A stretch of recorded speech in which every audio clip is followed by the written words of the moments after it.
This evening we're going to have 3 shorter talks which will be personal talks, people giving their own experience about different realms of the wheel of life. But before we do that, I'm just going to recap or briefly summarise where we've got to so far. Because we're looking at a theme which is the wheel, the spiral and the goal. So that's what we're going to be looking at over a period of 12 weeks. So we've been looking for 3 or 4 weeks at the wheel of life, which is this. And we've been using this stick and this projector. Well, it's a different stick, this is a bigger one. And so this is a picture of the Buddhist wheel of life, which is a really rich and important symbol, a Buddhist symbol. And it captures lots and lots of different Buddhist teachings in this symbol. So we've been unpacking that over the last few weeks, kind of what is involved in the different elements of this symbol, the wheel of life. So, Danny gave an introductory talk and he focused on the kind of these 3 animals, the cockerel, the pig and the snake in the centre of the wheel of life.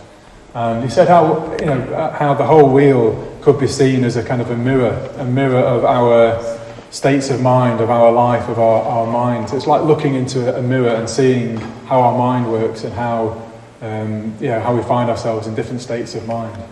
So the 3 animals represent greed, hatred and delusion, and they're at the centre of the wheel. They're kind of fueling the wheel of life, greed, hatred and delusion.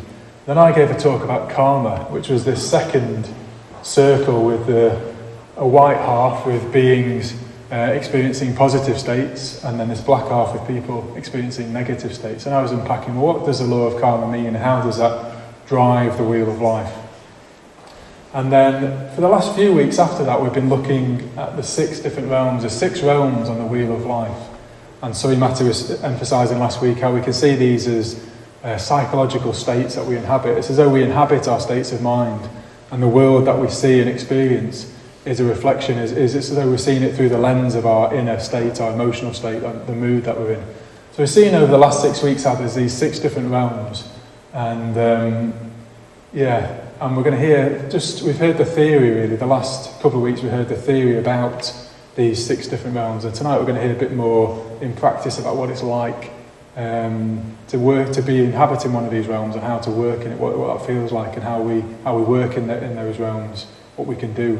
So we're going to hear from 3 people. We're going to hear from Moksatara, who's going to talk to us first about the God realm on the wheel of life, and then Dave is going to talk about the animal realm on the wheel of life, and then finally Steph will talk to us about the human realm, which is in a way that the realm we're aiming for to be able to escape the wheel of life.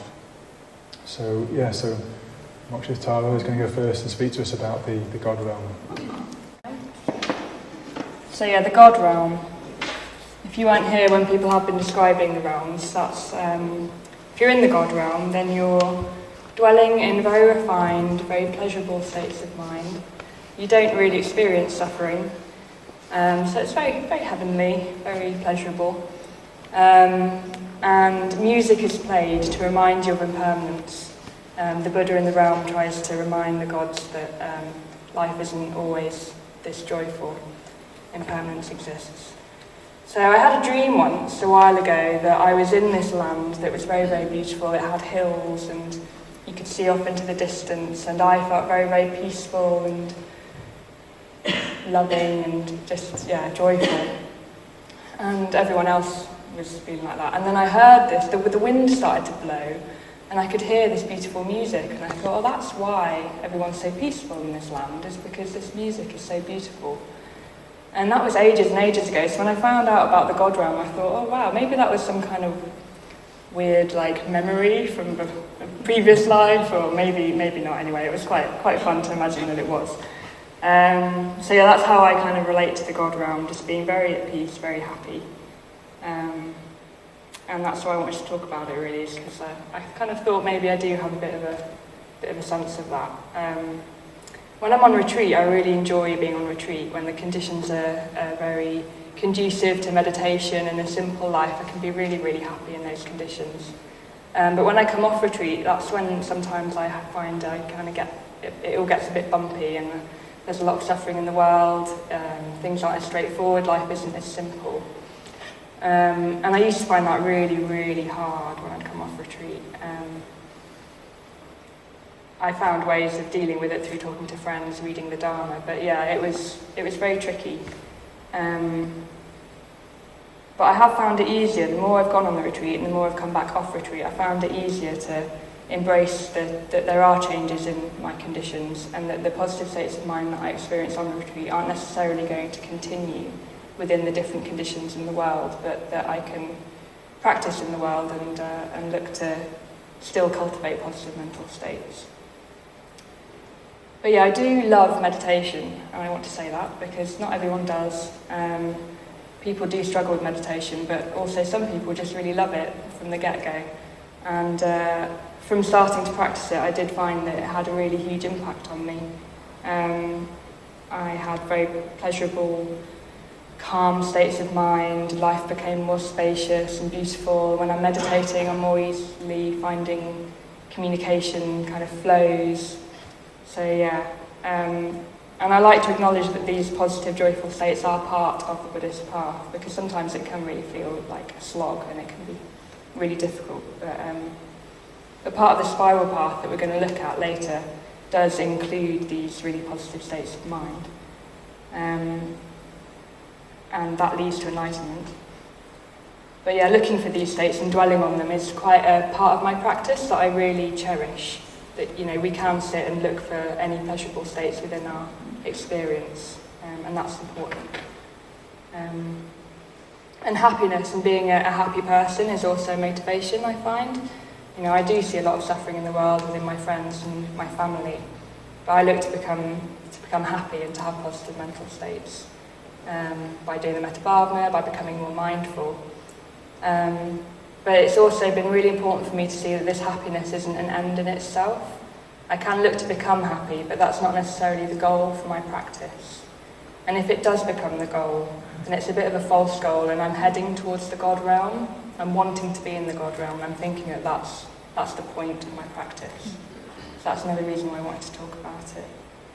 And if I try to be in the God realm, if I manage to be in the God realm by having a lot of pleasurable mental states, that is joyful, but I'm not necessarily allowing for my own experience of suffering or other people's experience of suffering, and I can feel a bit disconnected from myself and from other people. I'm not as able to engage with my friends or my family, and I really don't want to know about impermanence, and if impermanence does come along, it's very painful.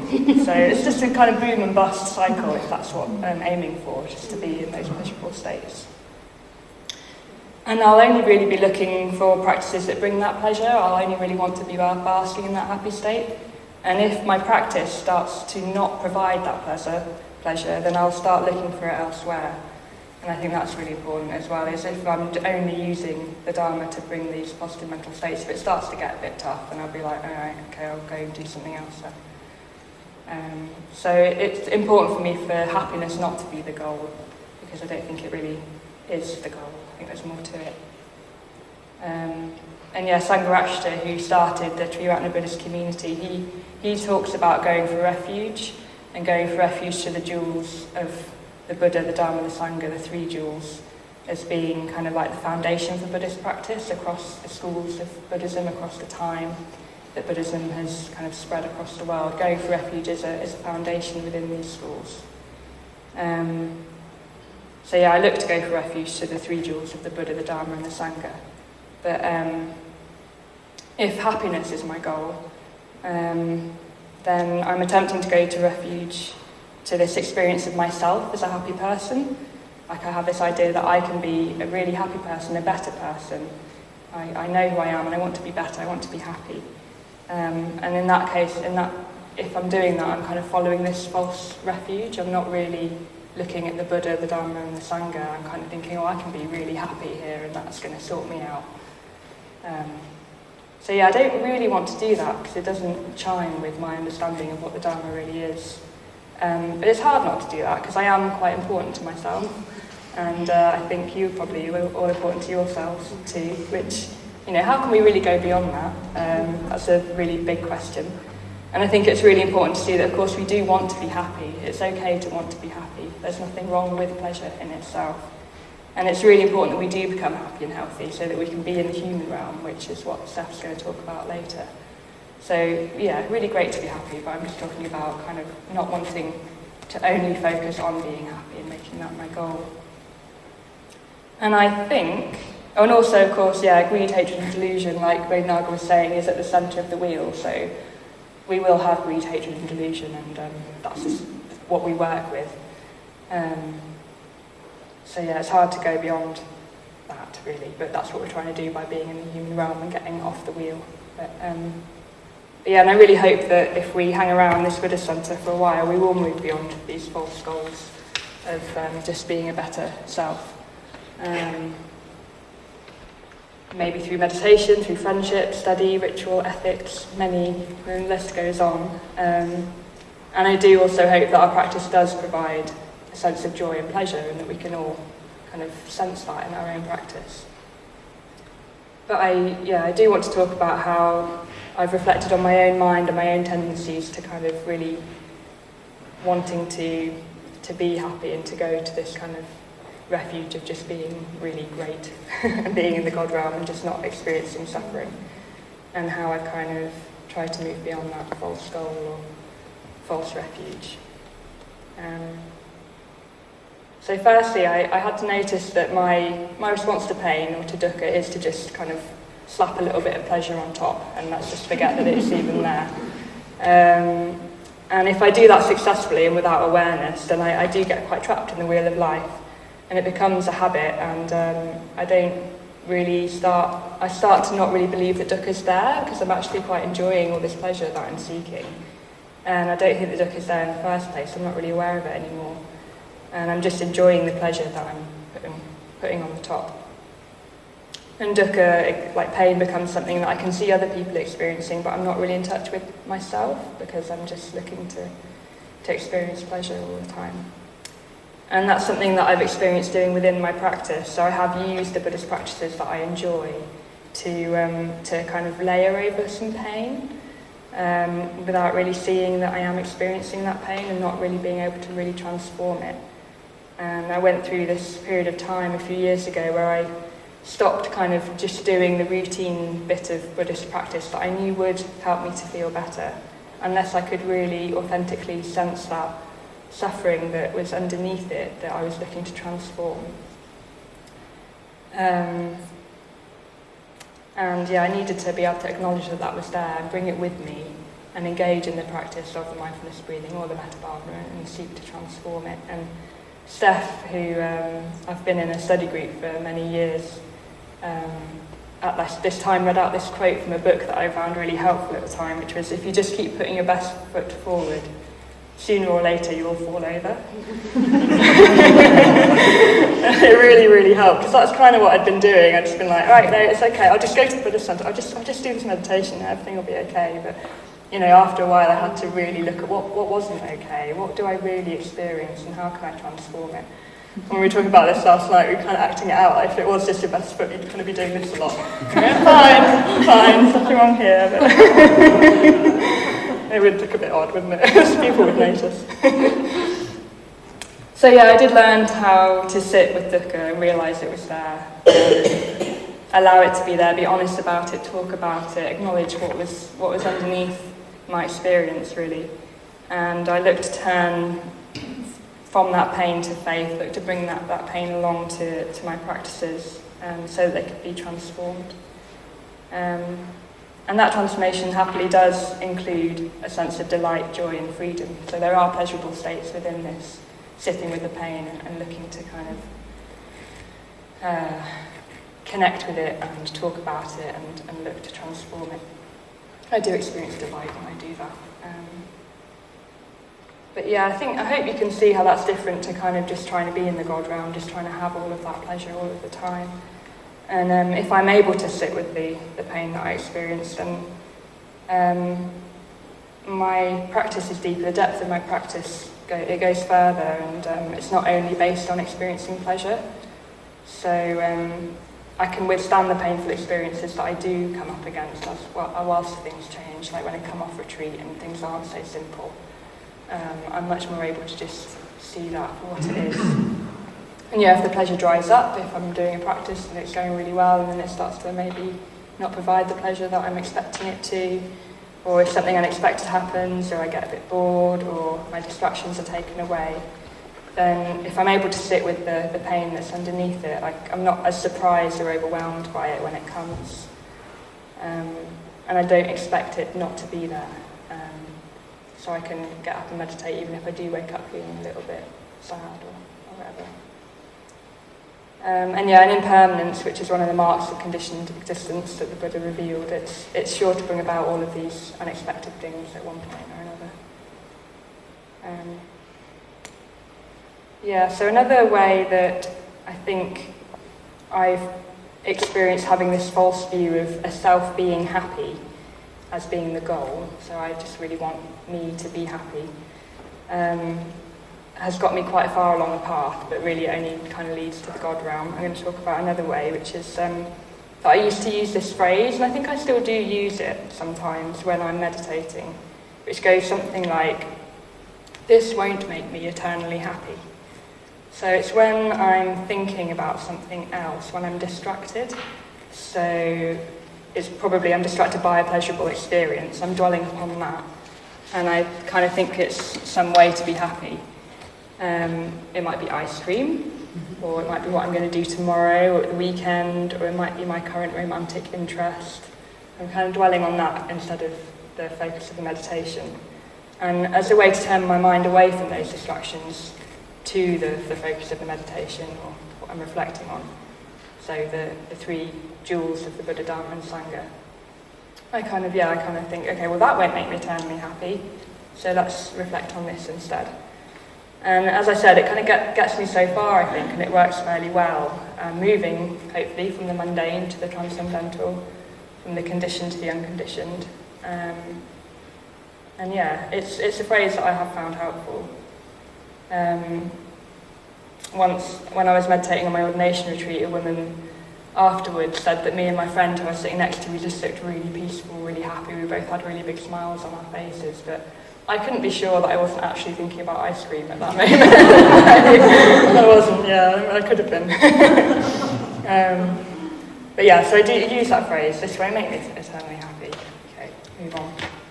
But within that phrase are some quite dangerous ways of seeing the world that the Buddha called wrong views, and I've also had to kind of hurdle over those views or kind of get beneath them in order to try to escape this trap of being in the God realm or trying to be in the God realm, so that I can try instead to move towards enlightenment and get off the wheel of life. And I think these wrong views are around me being eternally happy. So, okay, it's true that conditioned things won't make me eternally happy, but neither will the Dharma, really, and if I expect to, then I will be disappointed. So I'm not fixed and separate. Wishing for something eternal is not really in line with reality, in that all things are changing all of the time, and happiness isn't the goal, as I've already kind of looked at. So rather, I have an experience of a self and me, which, I can want to be happy, that's understandable. But this self is adaptive and interconnected. It's kind of made up of lots of different bits. I'm not fixed and separate. And the states that I experience, they will rise and fall and flow with the changing nature of things. And I find meditation, reflection and ethics, that can lead to me becoming wiser and more compassionate, but not necessarily always happy. So it's helped for me to see that this won't make me eternally happy, but actually neither will this, and if I want it to, I will be disappointed. And people have really helped me with seeing through those views. Women that I've studied with on retreat, for example. One woman, Vajrasaki, who lives at Tirunelloka in Wales, really helped me to see that at one point during study with her, I felt like I was kind of really nearly there with something. I felt like I could really nearly have it completely sussed, and then I really would be really happy all the time. But I couldn't even talk because I just felt like that would break the spell. And she really helped me to kind of relax into the flow of conditions and to see that I might be happy, I might be sad, but I could be big enough to kind of go through the flow of life in that way. That was really helpful. Rather than thinking like, I've nearly got it sorted. Again, thinking I could be in the God realm, really. Like the Buddha had experiences of pain and of sadness, and he was able to be happy and sad. I think that's important. Also, I just want to say as well that I'm talking about these eternalistic views, and not everybody necessarily struggles with eternalistic views. They might more have what we call nihilistic views, where they kind of feel that they don't really have a self at all, whereas I have to work more on thinking that I really do, and that I really could be happy all the time. I think the experience of beauty has been really important for me to engage with, because I do enjoy beauty, and the music of impermanence that's played in the God realm is beautiful as a way of showing the gods that there is impermanence in the world, there is flow, things aren't static. So I do enjoy nature and music and poetry. And I'm going to end with a quote that I find quite poetic, that's by a nun, a Japanese nun, and it was read out on my ordination retreat. And I think it kind of sums up what I'm trying to explain, and I think it's quite beautiful. So it's like a protective verse for me to not try to be in the God realm, or not try to get to the God realm. So just end with this. She saw that things arose, abided, and fell away. She saw that knowingness arose, abided, and fell away.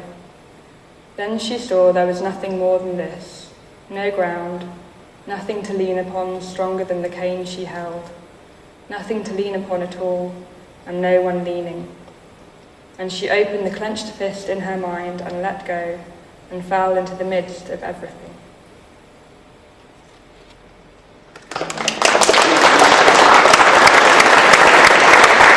So I'm going to be talking about the animal realm, and my experience of being in the animal realm, and how it can relate to the human realm, or how you can work within the animal realm. So just by way of introduction, the main characteristic of the animal realm is the lack of developed self-awareness that differentiates humans from all other animals. So there's a lack of reflection. So it's an inability to look back over their own experiences or our own experiences and think about them, and to put them in some sort of context outside the immediate pleasure or pain. Is it good? Is it bad? And it's dominated by a threefold desire of food, sex and sleep. So that's what's traditionally talked about. And the goal of an animal's life is to satisfy these needs, satisfy their need for comfort. So an animal realm is all about the basic feelings. It's all about the Vedana. It's all about a simple, instant sense satisfaction. So that's just a short introduction about the animal realm. So interestingly, I didn't immediately choose to talk about this realm. So I was convinced that I mostly acted in a sensible human way. As it turns out, having given my actions some more thought, it turns out that I'm an animal most of the time. So it's quite lucky that I chose this one. So and this is really a strong indication of this, was the way that I wrote this talk. So I'm going to sort of use writing this talk as an example for being in the animal realm, or some of an example. So I just circled around writing this talk. I never actually did it. So I was basically procrastinating, and I thought about what procrastination is. And it's basically, upon reflection, I thought, well, there's something that I'm a bit nervous about that I don't want to do. So I'm just going to go for the things that are instantly satisfying. I'm going to do those first. That's basically, the animal realm, what drives the animal realm.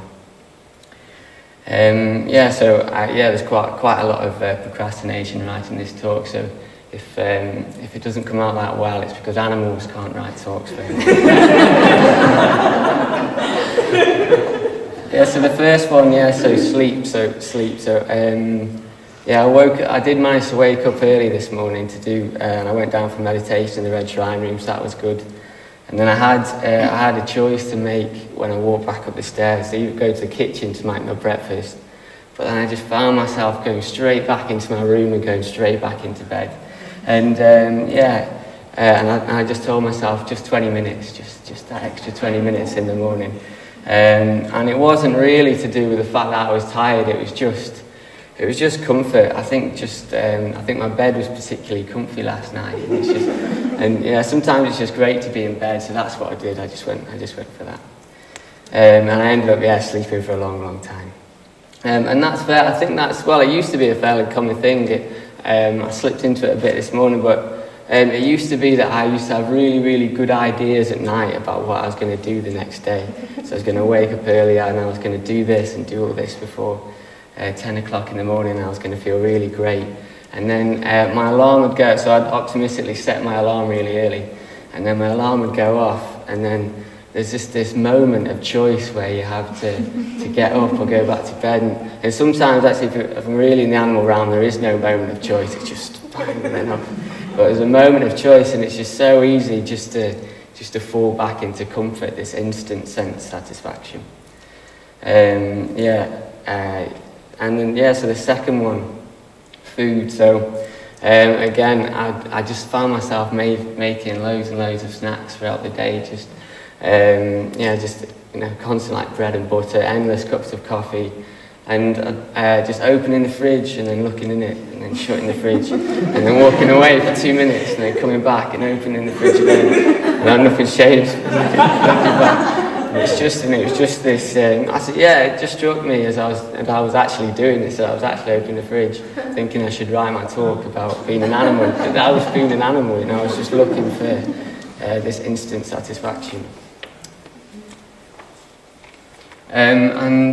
I suppose similarly, I've recently been on quite a long retreat. So I was at Padmaloka for just under 5 weeks. So that's the men's retreat centre down in Norfolk. Things are really structured there.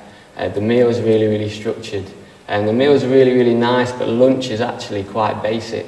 So I was thinking back to my time of sort of food in retreat conditions, because things are often easier to spot in retreat conditions. So so lunch is quite basic, like I said, but often there'd be sort of leftovers from the night before, from the dinner before. And they're usually, really good, so really tasty. So there's one particular lunch when it was curry the night before, and then some leftovers got put out on the table. But there isn't enough for everyone, that's the key. There's not enough for everyone. So I extremely politely walk in, and I've clocked it in the corner of my and I'm just making sure no one else is seeing, and I think, great. And then I go straight to the nearest place, go to the table, get my plate, sort of politely put it on and move off, and I just feel really good, really happy with that. And it's not that, it's not that I'm malnourished or hungry, but it's just like something more flavoursome on offer. So again, it's more of an instant gratification. I've been thinking about this, reflecting on this. There was a really strong memory that I've had, quite seemingly insignificant, but strong memory for when I was doing my A-levels. So I was quite stressed out doing my A-levels, and I just wanted comfort, basically. I just wanted to be in a comfortable place. So what I did, I bought, it must have been near Easter, I bought a load of cream eggs, 4 cream eggs, and I just lay in bed eating these cream eggs. I fell asleep eating one of these cream eggs. and so I woke up and it was just stuck to my chest, just right in the middle. And I was just, it was like I couldn't decide which one I wanted more, like sleep or cream eggs. So I just ended up with both. I think really that's so that's what really procrastination is. It's in this particular it's looking for something more pleasurable, looking for something more instant. So looking for something more pleasurable than writing this talk or doing whatever it is. Similarly, so today I found myself doing all sorts of strange things instead of just sitting down and putting my ideas together. So I started cleaning my sandals in the bath, so that was a new one. I don't know why I started doing that, just draining them out. Just really strange. So that's not even pleasurable, just something else to do. And then this is quite common actually, I've done this one quite a lot, so it is, so I sat down at my computer to write my notes, and I just thought I want some music while I'm writing something down. And I just spent loads of time just skipping through music, just looking through this like perfect anthem to write down this talk, to really encapsulate this talk. So yeah, really, really funny, but really animalistic. And I think one way to spot this is that you can't, being in an animal frame of mind, it's really difficult to remember what you've actually done. So it's like you're constantly looking for the next instant pleasure. And like looking back over today, it's very difficult to say where the hours have gone, or looking back over times when I've been driven by pleasure, it's very difficult to say what I've actually done. Looking back over years and years, I can't really remember anything. Well, some years definitely, I can't really remember anything I've done, just because I've acted in this sort of looking for the next instant pleasure way. So I was thinking about, because I have changed quite a lot, I think I am less animalistic. So I was thinking about what's made the difference. And it's really been about the importance of discipline. So the relationship between discipline and freedom. So you could say, or I'm going to say, that animals have no discipline and humans have discipline. And initially when I was thinking about the word discipline, it almost seems like the more discipline someone has, the less freedom they have. That's almost the initial response that I had. But thinking about it, and I guess I had a hunch, trying to become more disciplined, it's actually the other way around. So it means going against that instant satisfaction, that instant animal desire of food, sex and sleep. It means not having the bigger picture in mind, being disciplined and doing something that you're saying you're going to do, no matter if it's a little bit unpleasurable, or if there's other instant ways to find pleasure. It's about mindfulness of a positive future, so something positive that you want to achieve. So actually one thing that's really helped me is making lists. So I'm not really a list person, and I kind of taught myself how to be organised, but that's really helped, because if I can see it written down in a list, it's like, I can tick it off, and it's left in the air, it's left ethereal. So that's really helped me being disciplined and dragging myself out of this animal state.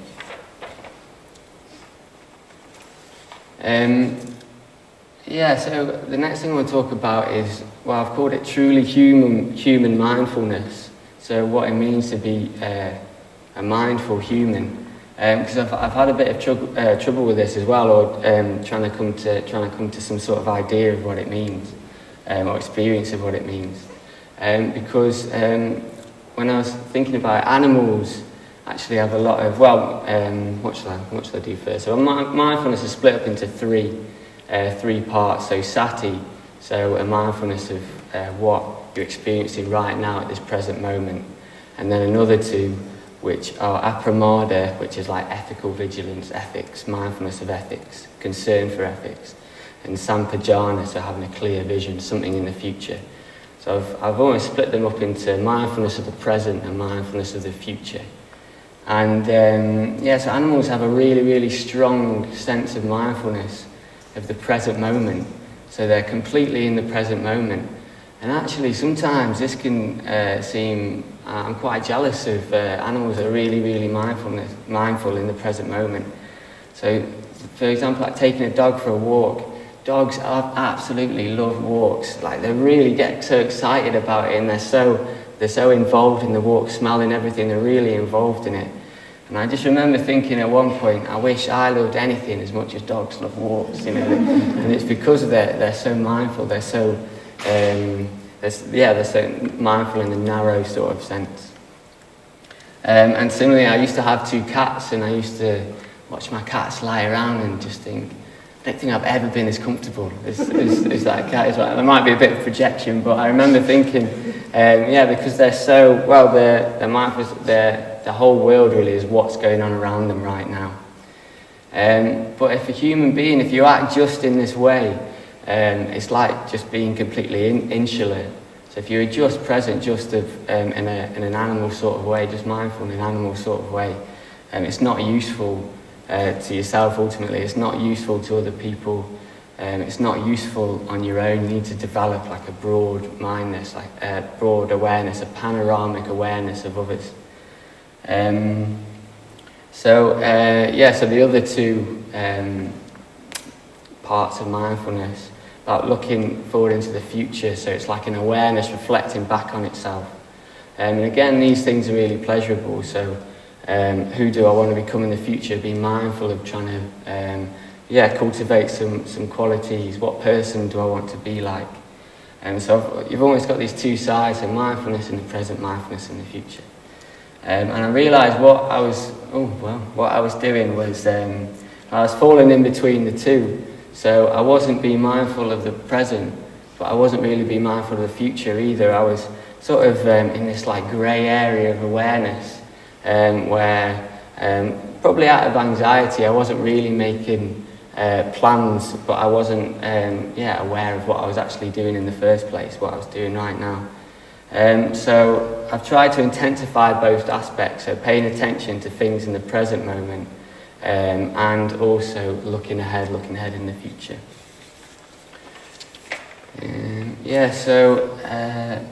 I'll just say something about culture. So the Buddha that appears in the animal realm is holding a book of culture. So that's like the what the animals need. They need culture, and it's interesting. So just a few reflections about culture that I've had, or education. So often I can read books basically just to tick them off my list, particularly non-fiction books. I'll read them just to feel like I've read them. So I'm almost skim reading them, and I'm just looking how far I've got left in the next book I want to read, so I can read that one, great, and then I put it on my bookshelf so everyone can see, and then I'll read another one. That's not actually culture, that's not education, it almost felt like it's not really culturing myself. So I tried to read books differently, so read books slowly, and not necessarily worry about finishing them. So read things that interest me and try and bits out of different books and try and try and practice it, rather than having to feel like I have to complete everything, want to cross it off the list. And the same with series of talks. So I listen to talks on free Buddhist audio, and sometimes I just listen to them just so I can tell myself that I've listened to them, and just listen to them while I'm doing something else. But again, it's that's not really culture. That's not really a human way of listening to talks. So just to finish, so it's important to be disciplined. I find it important to be disciplined, and not to be day to day, and not to be controlled by comfort, and try and intensify mindfulness, both of the present and the future, but not leave out the powerful ability to be fully aware in the present moment that animals have. So to have both, so you can end up being like a lion in a library. That's the image I have for culture, being a lion in a library. Okay, thank you.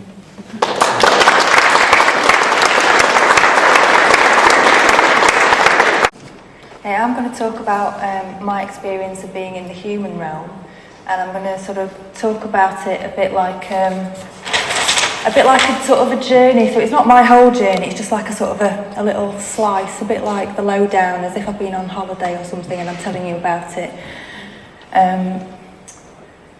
Because I just thought to sort of put it in context and explain a bit about what the human realm is also to explain a bit about what it isn't and how to sort of get there.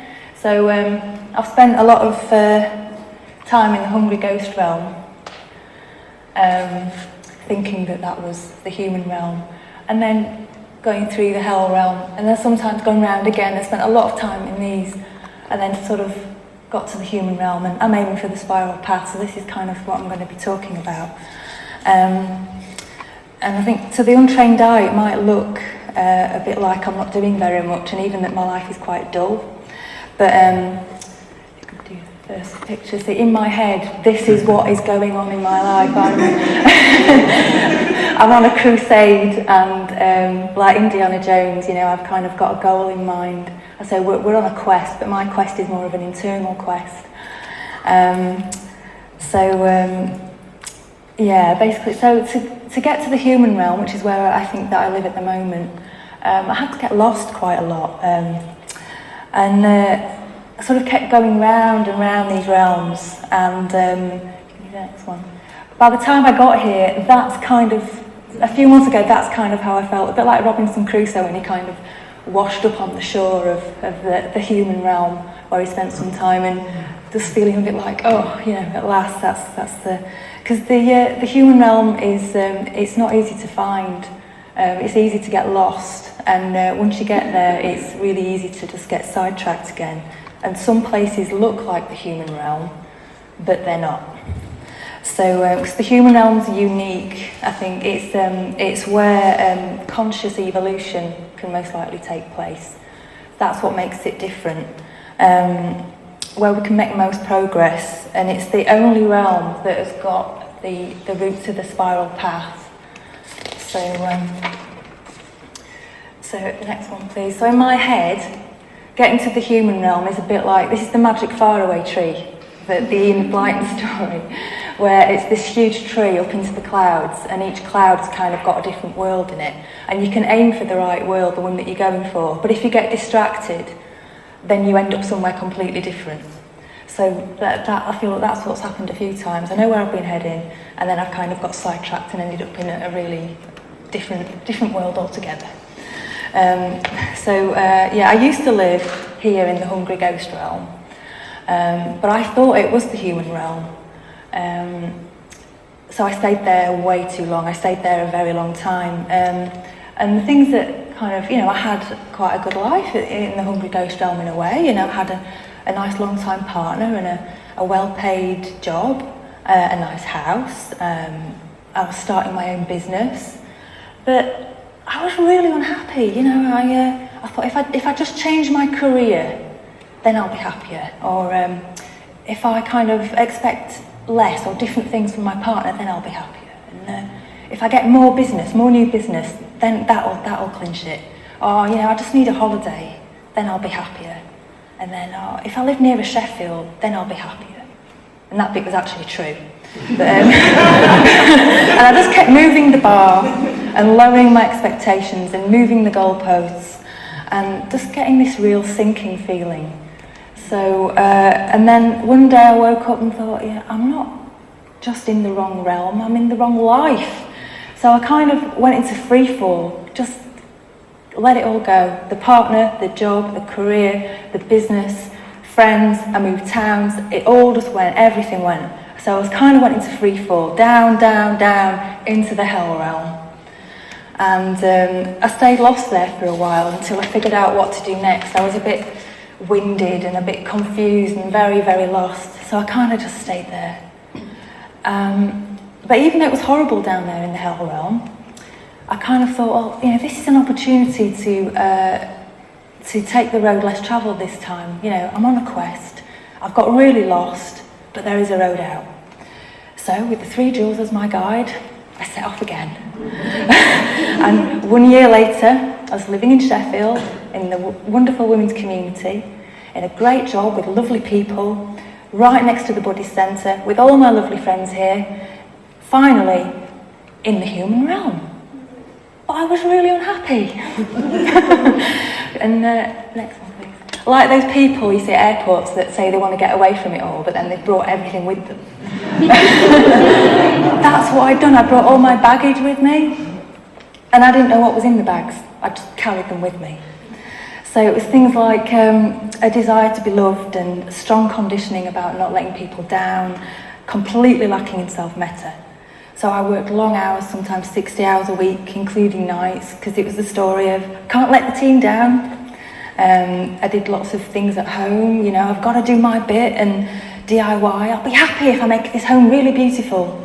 I met up with lots of people, you know, I've got to be a really good friend and help people out, you know, even after a long week, you know, because I've got to be a good Buddhist. So, and I didn't sleep, and I was basically fueled by fear, sugar and caffeine until I absolutely just broke. So I'd got everything I wanted in life, but I felt really sad and disconnected and finally just really exhausted. And I realised, oh, I'm not in the human realm. I've done it again. I've got lost again. So I thought, oh, I just need to stop. You know, I don't know what road to take. I keep getting lost. I'll just stop. So I spent some time in a really lovely field called the Mandala of Uselessness. And ironically, I've done more worthwhile stuff being in that Mandala of Uselessness than I ever have, by not trying to be useful. So where I found the actual real path to the human realm was right smack in the middle of the Mandala of Uselessness. And it's taken a long time, quite a few years I was doing this. It's taken a long time to get here, and a great amount of effort. I earn less, I work less, I do less, and I'm happier than ever, and more useful and beneficial than ever. But don't be fooled. I think a common mistake is to think that once you're in the human realm, you can just kind of hit cruise control and relax and just cruise along, and that's just wrong, actually. Navigating and finding our way, it's just like a big game of snakes and ladders. And as soon as you forget your purpose, in the blink of an eye, you've gone down and you have to start again. And it can take a long time to find the right path again. So my quest is to find the door to the spiral path. But how to do that? So with each trip in and out of these realms, with all my bags, I've been gradually unpacking the bags and looking at what's in them and working out what I can leave behind and what I need to bring with me. And just got a little bit more skilled and a bit more Indiana Jones-like and making progress on my quest. So if I take a step on the wrong path, I can a bit more quickly realise that I've gone the wrong way, and then, you know, before I end up, kind of maybe go a bit and then realise and go back. Oh no, this one, we're not in that anymore, we're in here. So yeah, it's a great and constant effort to stay in the human realm. You need to constantly be watching where you're going. And that, to do that, we kind of need to bear in mind our purpose and have things that it's a bit like a map, a bit like kind of constantly looking at the map book. And that's things like daily meditation, cultivating awareness and metta, so that we don't get distracted and wander down the path or behave unskillfully. We don't go down the snakes. Exposing myself to the beautiful and the skillful and keeping good and wise company, friends who keep me on the right path and travel with me. And Dharma study and reflection in order to gain insight so that I can see the path more clearly. I can keep an awareness of the road that I'm going on, know where I'm going, so I don't go wrong. And making ethical choices, moment by moment ethical choices, because they're like footpaths, you know, and if you make kind of, you know, being unethical is like going down the wrong path. So trusting my own ethical compass and checking it out with others when I'm not sure, asking which way to go. And taking care of myself, actually, taking care of my body, eating healthily, exercising, resting, so I can be awake and alert, ready to do the right thing, and can see where I'm going and be a good spiritual friend to other people. So doing these things keeps me travelling on the right path and away from the wrong paths, and I haven't got really lost in quite a long time, actually. So to find the spiral path, it's like we need just enough challenge and just enough ease. So it's like a steady path. So that's my little story of how I travel through the realms, through a couple of the realms, and what's helping me to make progress and not get lost. So I got it wrong, you know, I learned through experience. It requires wholeheartedness to find the human realm. And we need the Buddha, the Dharma and the Sangha to show us the way and to make progress. It's a constant effort. It's not hitting cruise control. And I used to ask people in my cooler, what do I need to do to get ordained? And they'd say, just keep doing what you're doing. And it used to drive me crazy. I banned anyone from saying, just keep doing what you're doing, because I didn't feel like I was doing what I needed to be doing. I kept getting lost. So, but now I'm okay with that, actually. I realised a few weeks ago that I'm actually okay with them saying, keep doing what you're doing, because I feel that now I am doing what I need to be doing. Meditation, study, reflection, trying to be ethical, sitting in the mandala of uselessness, So I'm just going to hopefully keep doing that and stay in the human realm and keep looking for the spiral path. And as a good friend once said, to make progress, just with mindfulness, strive on.